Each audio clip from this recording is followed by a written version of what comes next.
Hamasi ka dorëzuar trupin e pengut të fundit izraeli duke përmbyllur pjesën e parë të marrëveshjes së armbushimit të ndërmjetësuar nga Shtetet e Bashkuara, e cila hyri në fushim me 10 tetor. Viktima, një 24 vjeçar që ndodhej në Izrael në prag të një ndërhyrjeje kirurgjikale, u nis me urgjencë drejt kufirit jugor pas sulmit të Hamasit me 7 tetor 2023. Ai u vraj gjatë luftimeve ndërsa trupi i tij u mor peng dhe u transferua në Gaza për t'u rikthyer vetëm së fundmi në Izrael. Sipas marrëveshjes, Hamasi të dorëzonte 20 pengje izraelite të gjalla dhe trupat e 28 pengjeve të vdekura, përfshirë shtetas izraelit dhe të huaj. Të gjithë pengjet e gjalla u liruan me 13 tetor në këmbim të 250 të burgozurve palestinez dhe 1718 personave të paraburgosur nga Gaza. Izraeli nga ana tjetër dorëzoi trupat e 345 palestinezëve të vrarë gjatë luftimeve. Që zbatimit të marrëveshjes, Izraeli ka akuzuar Hamasin për vonesa të qëllimshme në procesin e identifikimit dhe dorëzimin e trupave, duke pretenduar se grupi po përpiqet të fitojë kohë dhe ndikim politik.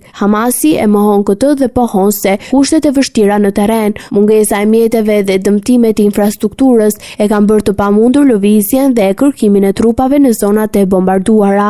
Sipas mediave ndërkombëtare, dorëzimi i fundit tregon ritmin e ngadalshëm me të cilin po ecet drejt fazës së dytë të planit të paqes për Gazën. Kjo fazë parashikon përcaktimin e formës së qeverisjes së re të territorit, tërheqjen graduale të trupave izraelit, çarmatimin e Hamasit dhe nisjen e procesit të rindërtimit. Megjithëse diplomacia ka shënuar disa hapa përpara, mbetet ende e paqartë se si do të zbatohen hapat e ardhshëm në terren, ndërsa tensionet politike brenda dhe jashtë rajonit vazhdojnë të jenë të larta.